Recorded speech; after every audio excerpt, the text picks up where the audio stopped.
2016. And today we are talking once again to Sibel Edmonds of BoilingFrogsPost.com, who, as you know by now, is also currently in the midst of a fundraiser for Newsbud.com, a new media venture featuring the likes of Pepe Escobar and Peter B. Collins and Guillermo Jimenez and many other people that we've talked to in recent weeks here, Filip Kovacevic and others. So I hope you'll look into our previous conversations about Newsbud and the conversations with various members of the Newsbud team for more information on that fundraiser. Link in the show notes as always. But today we're going to be talking about the latest breaking news from Europe, where the war of terror continues to rage. And of course, we're talking about the attacks in Brussels, aka the heart of the beast. The EU beast, the NATO beast, a lot of different beasts reside in Brussels, and it's interesting to see this latest iteration of the false flag war on terror hysteria ratcheting up tensions once again. Lots of information still breaking about this story, but for people who need some more elaboration of what exactly Brussels is about and why this may be important in a bigger story, I suggest you check out some of our previous conversations with Sibel Edmonds, specifically conversations we've had on Gladio B and its connections to Brussels/NATO terror, and also our conversation on the December Paris attacks, where we talked about an interesting article from thenation.ae, anti-terror raids suggest Belgium has become center for extremists, which we laughed about at the time as, well, hey, is this an expose of Gladio B? Are they finally breaking? Oh no, they're just playing into the same war of terror narrative.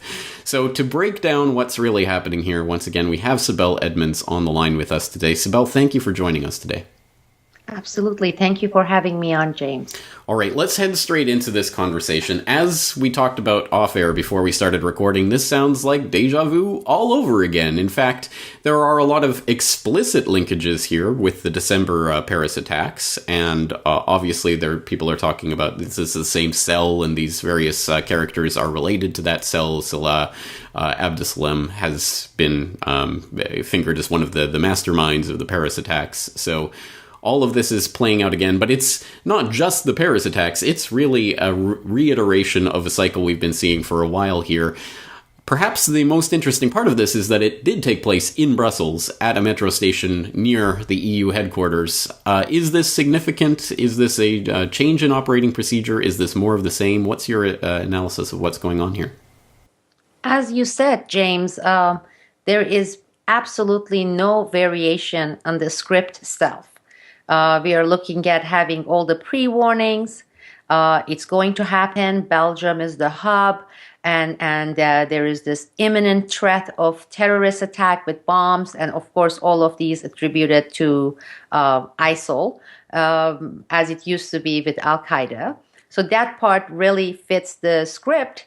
And as far as the location and the importance of it, usually, as it has been the case with other events, whether we are talking about 9/11 or the Paris attack, you get to see the purpose and the goal, the objective afterwards. Meaning right now it's a bit premature, unless they are people who are so savvy and they have been paying attention to a lot of things, let's say in Europe. Has there been certain legislations that has been facing resistance that this attack is going to make it sail through? Are there some new immigration policies, practices that they were planning to put in place, and this is going to make it sail through? Is it possible that we are going to have further attacks or escalate attacks on Syria? And this would again pave the way for it. So usually, as we have done, you and I, with all the other attacks, we tell people, sit tight, watch, open your ears, listen. And then as you see the consequent events, it's going to start clicking. It's going to start making sense to you. And I'm sure it's going to happen with this one as it has happened with all the other terror attacks.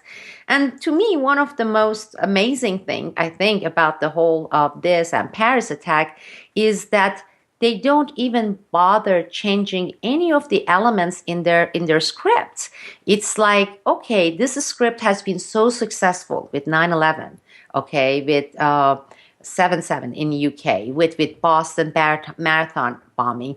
Why even change it? So we can recycle the same script. Maybe we'll change the location, okay, to change the name of the people involved, maybe measure the number of deaths we want to achieve, but pretty much we are looking exactly at the same thing. And another thing that I found fascinating was the fact that within a few hours, the pictures of the suspects were out. One of the websites I noticed was Russia Today, RT. And it's amazing. I'm sure I will send you the link if you already, most likely you have it already. But the description, it's amazing. So these are two dark Middle Eastern guys, okay? They are bearded, okay? And they dress suspiciously. They are wearing black jumpsuits. And they are wearing on their right hand, one hand, black leather gloves, okay? And they are acting very suspiciously. I mean, think about it, James. You want to execute a terror event like this. I mean, the beard has to go. I'm talking about you. You got to shave that beard, lighten up that hair, maybe bleach it a little bit, wear some trendy jeans, the ones that sit low in your hips. Basically, what they are depicting is, other than holding and waving ISIS logo, the one I bet was created somewhere in New York City, and the flag, they were like saying, here we are. We're going to bomb stuff. Yeah, that's funny that you bring that up, because that was one of the things I noticed in every story I read about it as it was unfolding, is they raided some apartment in Brussels and found an ISIS flag. It's an Islamic State flag. Oh, absolutely. It's like it's all set. So you don't even have to bring forensic teams. You don't have to investigate. You don't have to have frame-by-frame analysis of what took place. Boom, 2 hours, ISIS claimed responsibility. Here are the two culprits. Look how they are dressed. And to me, that is absolutely amazing. And how it's going like, okay, it's the new normal, I guess. People there, they don't even pause and say, and after all, we are talking about Brussels, NATO headquarters, the main artery for Operation Gladio B's implementations and strategic planning. This is the city we are talking about having facial recognition softwares all over the place. Okay, first of all, it's not too big. So it's not like it's happening somewhere in Natchez, Mississippi in the United States. Oh yeah, they didn't have these high-tech cameras. You're looking at Belgium, this miniature tiny little place, okay? You're looking at Brussels, and these guys, and with their connection to the people on the list, which we have it with every single terror event that we see. Oh, by the way, they were on the list. How about that? With Boston Marathon bombing, they had gotten tip from Russia. CIA had them on the list. And oh, yeah, we did. So it's almost surreal. And therefore, I guess there's not much to add as the event itself. The question remains, what are the objectives, or what is the objective in this particular case? And I'll tell you, we'll know about it in less than a week, okay? Because things are going to happen. They're going to show this as a cause. It's going to provide the pretext, and lo and behold, we'll have furthering of Operation Gladio with nod from people saying, yes, do it, because this happened, sure, do it. Well, let me throw out one at least possible angle on this that I see developing right now, is that we had Erdogan talking just a few days ago about how this bomb that happened in Ankara could happen in Brussels. It could happen in Europe. You have to watch with the snakes you're lying with, because, of course, Erdogan and Turkey generally are panicking about the possibility being floated right now about the creation of a Kurdish state of some sort from the ashes of Syria. And so they want military intervention and to kick up once again in Syria. And lo and behold, this bombing takes place a few days after Erdogan's prescient warning. And hey, lo and behold, now it's coming out that Ibrahim el-Bakraoui, one of these people who've been fingered in the grainy photos that were released hours after the attack, was deported from Turkey in 2015 with a warning to Belgian authorities. These guys might strike. Absolutely. And interestingly, we are looking both at NATO member nations. One is the headquarters of NATO, hosts the headquarters of the NATO. The other one is Turkey, which has been the training grounds for ISIL. This is where they went. Well, the strategy was created, Pentagon, CIA, NATO, okay, Brussels. Then the implementation before we even started hearing from the media starting saying ISIL became catchy, was in Turkey on the ground, training them, arming them, funneling them into Syria. How do you think? I mean, people don't even ask when they are told that hundreds and hundreds of people are going there armed and trained. I mean, how are they getting there? They are saying people from Europe, people from Belgium, people from UK are going in and out of Syria, coming back as if it's easy. I tell people I was within the border region of Turkey and Syria last summer. Try it. It's not easy. It's not you're not doing it, on top of some donkey in the middle of some desert with nothing. You're looking at this age that we are in with the drones, with again facial recognition software, CCTVs everywhere. Okay, visa requirement. Yet the lines are all open. People are going in, coming back to their hometowns in Great Britain, in Belgium. Weapons are flowing freely in there. It's I don't know if how they wanted dumb to we stop have. it, they could stop it. Absolutely. I mean, this was by design. This was created by design. This was the brand to replace Al Qaeda. And people today are far more receptive to this fairy tale than they were right around 9/11. To me, that is the disheartening part, James, because we had many skeptics with 9/11. There was some push, people were resisting, saying this doesn't add up, this doesn't make sense. You would have thought that that would have been an eye-opener and the other ones would actually lose effectiveness and people wouldn't buy it. But we are seeing the opposite phenomenon happening with each one of these script so clearly synthetically designed events. We are seeing public far more receptive to accept it as reality, as the fact, and not even think twice about it or raise any questions about it.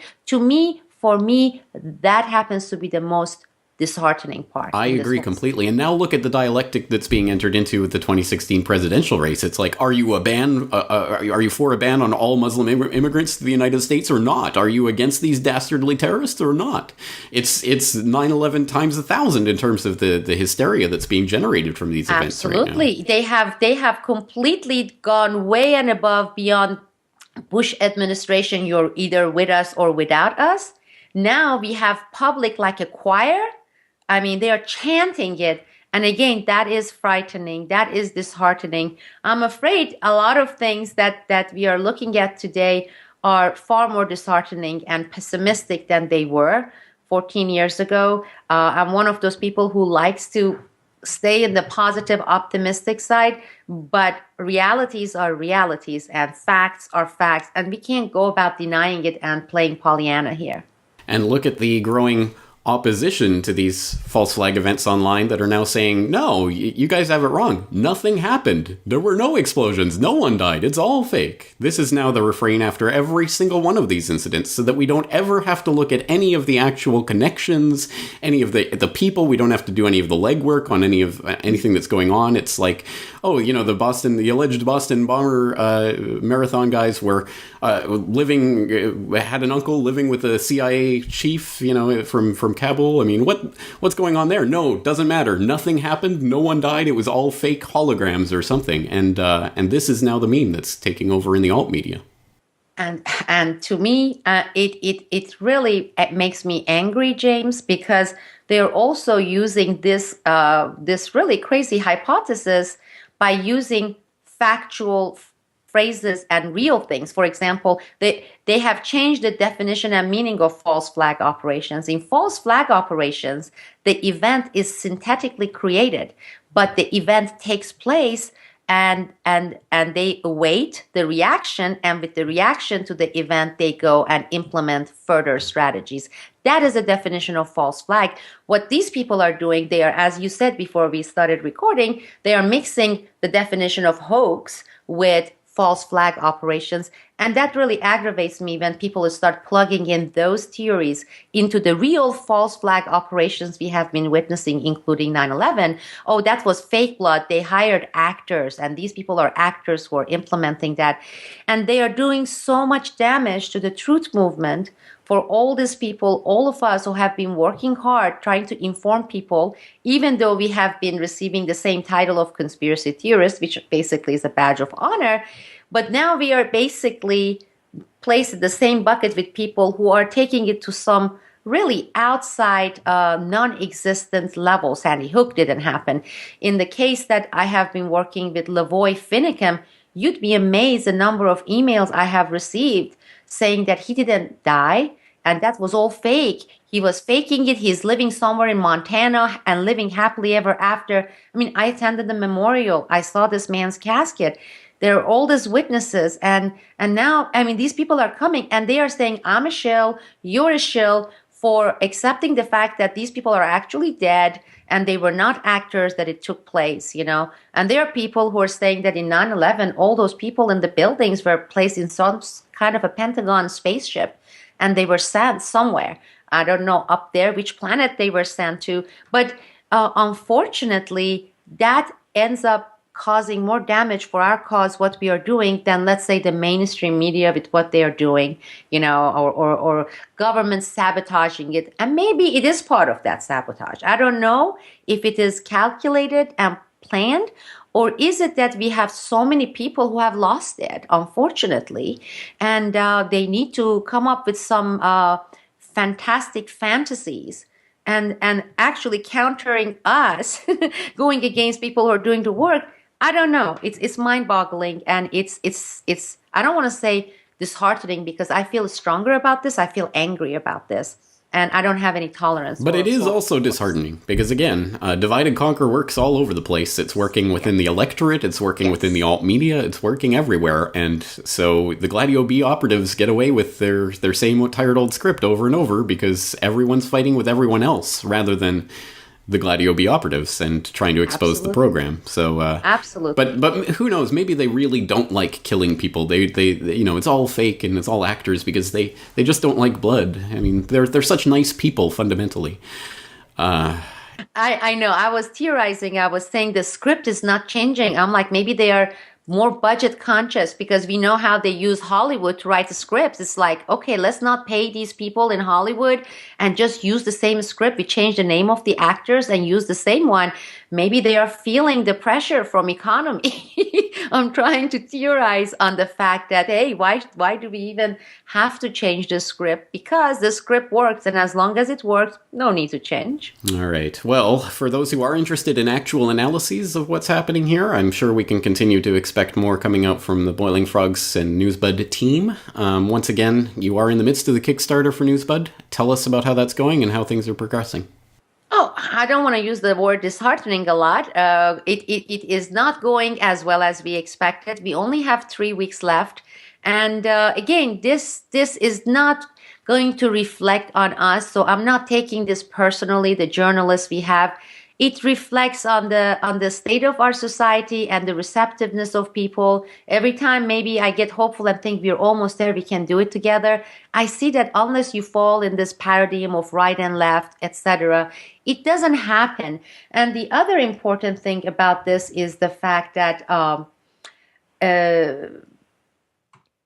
mean, we are talking about a platform that is so needed during this ticking bomb time frame that we are in. And I'm looking at some of these Kickstarters. Somebody came up with this card game that each card finishes another person's card's joke. Okay, so it's like paper they're going to produce. They came and asked for something like $400,000. So far, they have raised $1.7 million. And the fact that as society, I don't have anything against the card. I'm sure it's funny. I'm sure it's good, but the entertainment comes first. The shallow, some computer game comes first. And let's say anything that has to do with information, anything that has to do with things that help us gain independence to make the deep state irrelevant, not a priority, unfortunately, for many people. I would have thought it would have been a priority for more people, but maybe the time is not here yet for that. But I haven't given up. We haven't given up. We still have 3 weeks to go, and we are going to do our best. And I don't think any of us are going to give up. We've been in this for a long time. You've been in this for 8 years. I have been in it for 14 years. So it's not something that you get discouraged and you give up. We won't give up, but we also accept the reality and say, this is the current reality, and keep trying to, as much as possible, to enlighten people and to change it, because what else can we do at this point? And to practice in our real life what you all the time preach in a great way, and that is apply to self and get your independence, whether it's through financial stuff, through your currency, through your own gardening, through all the different things you can do, because it may look like nothing, but you have more and more people doing it. That is it's a macro way to make the system irrelevant. And that is absolutely something that I subscribe to, and we hope to see more and more people doing. James. Well, that's it. I mean, we can't give up what we're doing. So we'll just keep doing it in one way or another, one fashion or another. All right. Well, speaking of that, we'll leave the conversation here. The links to all of the things that we've been talking about will be in the show notes for this, as always, at my site,